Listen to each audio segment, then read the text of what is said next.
Audiobook Analysis, Hotel California, Stories from the Edge of the World by Sami Bsoul. Have you ever read a novel where each single word is a hint to something deeper? Where each single line indicates something bigger, a piece of a vast, intricate puzzle? A story where all the individual tales connect, one by one, and all the symbols and meanings intertwine with each other, pulling you forward until you arrive at the very last pages and finally see the magnificent meaning of it all? This is that kind of novel. And so, to truly appreciate the genius of this architectural storytelling, to feel the satisfaction of each piece clicking into place to form a breathtaking whole, one must embark on the journey oneself. This analysis can only map the territory. The true beauty, the personal discovery hidden in the spaces between Sam's words, is a path each reader must walk alone. It is a novel that doesn't just want to be read, it demands to be experienced. Hotel California, Stories from the Edge of the World is a hard work of art, a masterpiece crafted piece by piece, its narrative kept flowing seamlessly until the final page, where you, as the reader, make the ultimate discovery of what everything was meant to say. It is truly amazing how each guest's story starts, unfolds, and finishes, only to perfectly open a new emotional and thematic space for the next one and the next. We are given few, but crucial flashbacks that look into the lives of the two pillars of this world, Angel and Sam. Guests come and go into this mysterious hotel. Some leave a piece of themselves behind in a note or a confession. Some, through their stay, discover their true selves, and all of them go out lighter, able to breathe again. As you read, you see everything take place in a hotel corner, a lounge, a hallway, a dining room.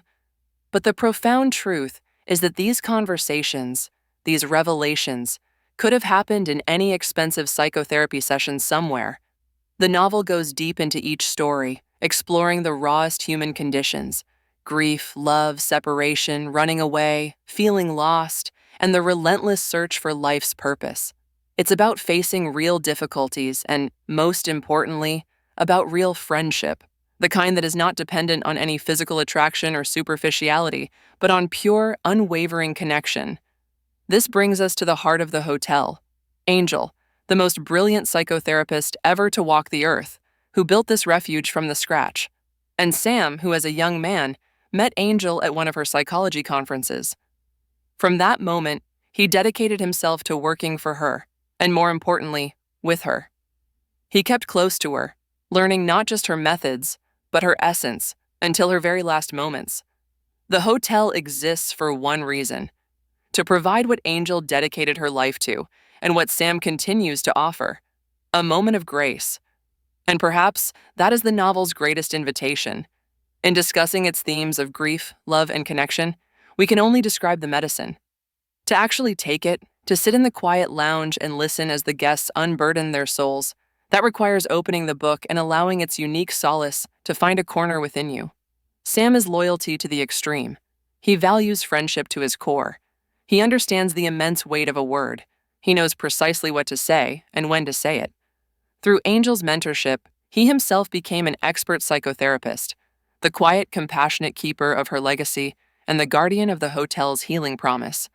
The hotel itself is a central character in this narrative, functioning as a sanctuary and a repository of memories. The description of the hotel evokes a sense of timelessness and emotional warmth, with its aged yet sturdy structure and the inviting atmosphere.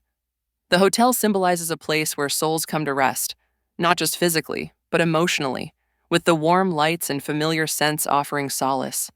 It's a place of reflection, where the weight of the world outside fades into the silence of the desert. The hotel isn't just a building. It's a space infused with personal histories, with Sam being both its keeper and its witness. It represents a timeless haven, offering rest not just for the body, but for the soul. This novel holds a different mirror to every reader.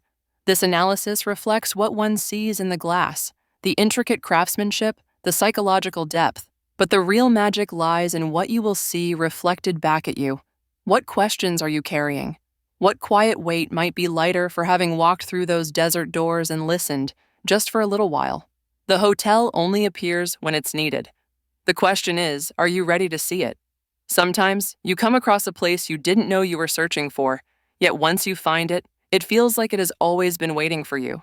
A hotel, nestled at the edge of the world, where time seems to bend and the air hums with the weight of untold stories. Here, you'll encounter quiet moments that settle inside you, long after you've turned the last page. Sam's character is central to the emotional weight of the story. His wisdom, quiet strength, and steady presence contrast sharply with the troubled histories of the guests who come to the hotel. He's not a man who seeks attention or praise, but rather someone who understands the deeper currents of life. His relationship with Angel is filled with unspoken love and unwavering loyalty, and the way he recounts her life and death shows the profound emotional bond they shared. Sam is a reflection of the kind of person who understands that sometimes the most important role one can play in another's life is not to fix their problems, but to simply be present, to listen, and to stay steady. This idea is embodied in his role as the caretaker of the hotel, where he remains constant even when the people around him change or leave. Angel's Letter. Angel's letter to Sam is a powerful piece of writing that unearths deep reflections on life, love, and trust. The letter reveals the fragile nature of human relationships and the profound impact that a single, unyielding connection can have on one's life. Her reflections on love, how it's often conditional, fleeting, and painful, are brutally honest, and yet she finds peace in the fact that Sam, her constant, never abandoned her, even when she faltered or when others did. Angel's words about trust and love not only expose the vulnerability she carried throughout her life, but also speak to the universal human experience of longing to be seen and understood. Her reflections on how she built her life around the idea of giving and loving, despite the disappointments and betrayals, speak to the complexity of human existence. The letter also carries with it a sense of deep regret not for the things she gave, but for the things she withheld, for the love she might not have saved for herself. This is a powerful insight into the self-sacrificial nature of her character, and the ultimate realization that sometimes, despite our best efforts, we end up alone with the weight of our choices. A major theme that runs through this novel is the idea of memory and legacy. Angel's life is preserved not just in her work, but in the hotel she built and the people who passed through it. The scents she loved, the memories of her interactions with Sam, the love and wisdom they shared, all of these things become part of the hotel's essence, passed on to the next generation. Throughout this novel, there are deep senses of how much is communicated in words and in silence, between Sam and Angel, and between Sam and the guests. Angel's letter is a final expression of the love and connection she had for Sam, even though they never needed to voice it explicitly. Similarly, Sam's silent companionship with Angel in her last years speaks volumes more than any words could. The hotel, too, communicates a sense of quiet intimacy. Guests arrive with unspoken burdens, and somehow, through the space itself and Sam's quiet presence, they find what they need. Angel's letter is the culmination of a lifetime's worth of unspoken truths, silent regrets, and profound love. Written in the final moments of her life, it is a testament to the fragility of human connections and the quiet strength of those who love without expectation. In these words, she reveals the deepest corners of her heart, an intimate and vulnerable reflection on trust, sacrifice, and the deep bond she shared with Sam. The letter is not only a parting message, but a final act of self-revelation, and it encapsulates the essence of the hotel that stands as a silent witness to the most personal of human journeys. As you listen to her words, let them settle with you, not just as a farewell, but as a living memory that will resonate long after the last note fades. And as you listen to this letter, I also invite you to dive deeper into Hotel California, Stories from the Edge of the World, where these stories, and so many more, unfold in ways you won't forget. Angel dictated this letter at the age of 100, each word spoken between fading breaths during the hours when Sam, ever faithful, stepped away from her hospital room, just for a little while. She would pass away 5 years later after writing this letter. He put on his glasses, carefully unfolded the letter, and began to read. The room seemed to listen too. My dearest Sam, by the time you read this, I will have left you twice, once when my body could no longer fight, and once when I made a decision you never saw coming. The first was nature's doing. The second was mine, and I'm still unsure which one hurt you more. You always thought you convinced me to leave this hotel to an organization. But Sam, my dear Sam, how could I? How could I let go of the one place that held all my years, all my memories, and give it to strangers who would never understand what it meant? The truth is, I tried. I truly did. But when the moment came, my heart refused. And I need you to understand why. I have lived a long life, too long perhaps, long enough to know that trust is a fragile thing, and love is even more fragile. It can take a lifetime to build, and only an absence, or betrayal, to break. When I was young, I believed in love and in trust, wholeheartedly. I believed in the goodness of people, in the promises they made, in the warmth of a hand that swore it would never let go. I built my life on these beliefs. I built myself on them. And yet, time and time again, I found myself alone. It started when I was a girl, when I first felt the weight of abandonment. You see, Sam, my parents loved me, but love does not always mean presence. They were too occupied with their own lives, too busy chasing ambitions that had no space for a child who only wanted to be seen. And so I learned early that silence was my closest companion, that being strong meant swallowing pain, that smiling meant hiding sorrow. As the years passed, I placed my trust in friends, in lovers, in colleagues. I gave them my heart, my loyalty, my endless understanding. And do you know what I learned? That people love you when it is easy, when you are bright and whole and unburdened. But the moment you falter, the moment you need them as much as they need you, they begin to drift. You once said to me, Sam, if you want to make everyone happy, you will make yourself unhappy. I remember it clearly. You weren't offering advice, you were offering truth. And I understood you. Even then, I knew what you meant. But I still chose to give. Not because I didn't know the cost, but because I believed the giving mattered more.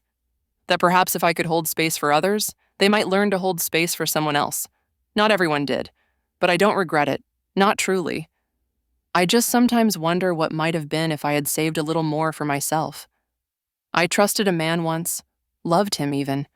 I thought he would be my partner in life, the one who would prove my fears wrong. He left when my world grew heavy, when I needed him to stay. He said he couldn't breathe beside someone drowning. But I wasn't asking to be saved, only to be accompanied. He found another, someone lighter, someone who did not carry the weight of too many unspoken wounds. And I smiled through it, as I always did, Sam. I became a psychotherapist. I spent my years listening to others, helping them carry their burdens. I sat across from people who wept, who broke apart in front of me, and I held their pain as if it were my own.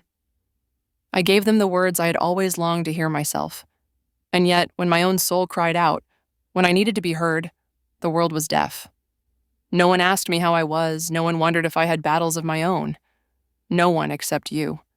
You asked questions no one else thought to ask, and when I had no answers, you stayed anyway.